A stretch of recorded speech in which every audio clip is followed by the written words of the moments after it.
कांग्रेस वाले जरा कान खोलकर सुन लो। ये मोदी संविधान मेरे लिए मेरा धर्म ग्रंथ है। मेरी सरकार चलाने के लिए मेरा धर्म ग्रंथ है।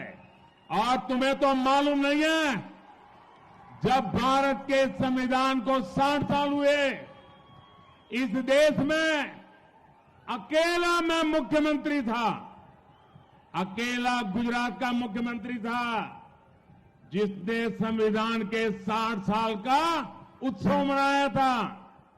मैंने सुरेंद्रनगर में हाथी के ऊपर हमारे संविधान को रखा था और संविधान का सम्मान करते हुए जुलूस निकाला था।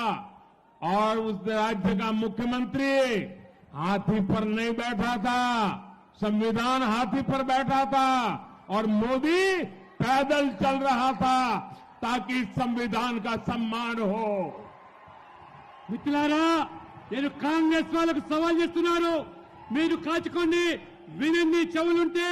ఈ రోజు ఈ రాజ్యాంగం అంటే ఇదొక పవిత్ర గ్రంథంగా భావించే నేను, ఆనాడు దేశంలో ఒకే ఒక ముఖ్యమంత్రి గుజరాత్ గా నేను ఆనాడు 60 సంవత్సరాల రాజ్యాంగం రచించినటువంటి సందర్భంగా ఒక గొప్ప పండుగగా వైభవంగా ఉత్సవాలు గుజరాత్ లో నిర్వహిస్తే ఏనుగు మీద ఊరేగింపు, నేను ముఖ్యమంత్రిగా మోదీగా నేను ఊరేగింపులో ఆ ఏనుగు మీద కూర్చొని ఊరేగించలేదు.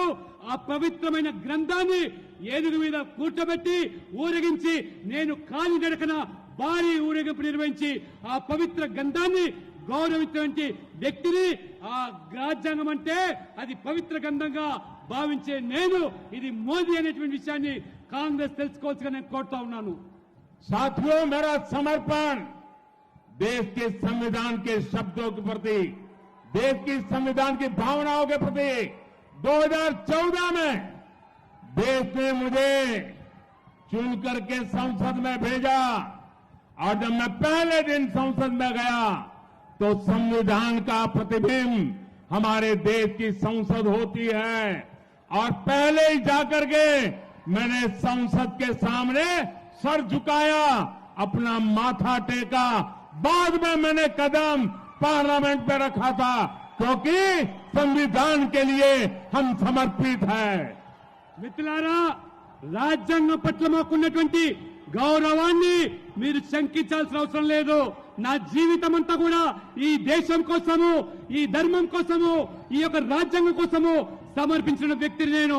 మొదటిసారిగా పార్లమెంట్ సభ్యునిగా నేను గెలిస్తే ఆనాడు నాకు రాజ్యాంగం పట్ల, ప్రజాస్వామ్యం పట్ల ఉన్నటువంటి గౌరవాన్ని వెలిపించడానికి పార్లమెంట్ లో మొదటి అడుగు పెట్టినప్పుడు నేను ఆ పార్లమెంటు ఆ భవనం ముందు మోకరిల్లి నమస్కరించి ఆ రాజ్యాంగాన్ని, ప్రజాస్వామ్యాన్ని, ఆ పవిత్రమైనటువంటి పార్లమెంటు భవనాన్ని గౌరవించి ఏ రకంగా నేను పార్లమెంట్ సభ్యునిగా కొనసాగానో మీరందరూ కూడా తెలిసిన విషయమే.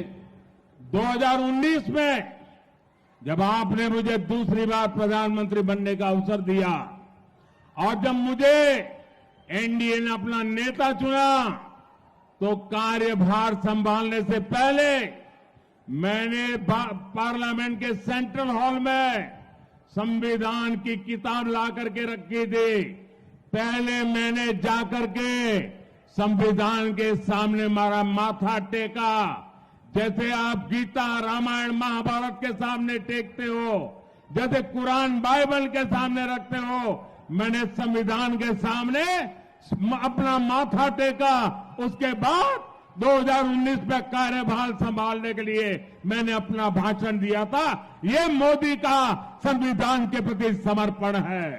మిత్రులారా, 2019లో రెండవసారి మీ యొక్క సమర్థంతో ప్రధానమంత్రిగా నేను ఎన్నికైన తర్వాత, ఎన్డీఏ నేతగా ఎన్నిక తర్వాత నేను నా బాధ్యతలు స్వీకరించే మొదట ఆ పార్లమెంట్ సెంట్రల్ హాల్లో ఆ పవిత్రమైనటువంటి ఆ గ్రంథము, ఆ రాజ్యాంగాన్ని ఆ సెంట్రల్ హాల్లో ప్రవేశపెట్టి ఆ సెంట్రల్ హాల్ ఆ పవిత్ర గ్రంథం ముందు నేను ఏ రకంగా ఆ యొక్క గ్రంథాన్ని ఒక పవిత్ర గ్రంథంగా, ఏ రకంగా ఇవాళ భగవద్గీతగా, ఖురాన్ గా, బైబిల్ గా అన్ని వర్గాలు ఏ రకంగా పవిత్ర గ్రంథాలుగా భావిస్తాయో నేను సైతం కూడా ఈ రాజ్యాంగం కూడా అంతే పవిత్ర గ్రంథంగా భావించి ఆ రామాయణ మహాభారత లాంటి గ్రంథాలుగా స్వీకరించి నేను ఆ రకంగా పార్లమెంట్ లో ఆ రకంగా ప్రధానమంత్రిగా బాధ్యతలు స్వీకరించి మొట్టమొదటి ఉపన్యాసం చేశారు. ఇవాళ మోదీ గారిని రాజ్యాంగం పట్ల శంకించేటువంటి ఈ శక్తులు వ్యక్తులు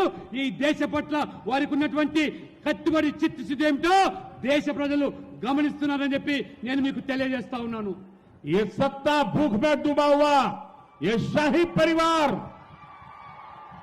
कांग्रेस पार्टी के संविधान को, देश का संविधान छोड़ो, कांग्रेस पार्टी के संविधान को भी मानने को तैयार नहीं है.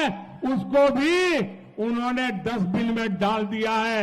सीताराम केसरी कांग्रेस पार्टी के अध्यक्ष थे, रातों रात उनको बाथरूम में बंद कर दिया गया, उठा करके फुटपाथ पर फेंक दिया और संविधान की परवाह किए बिना कांग्रेस पार्टी पर ये शाही परिवार ने कब्जा कर लिया.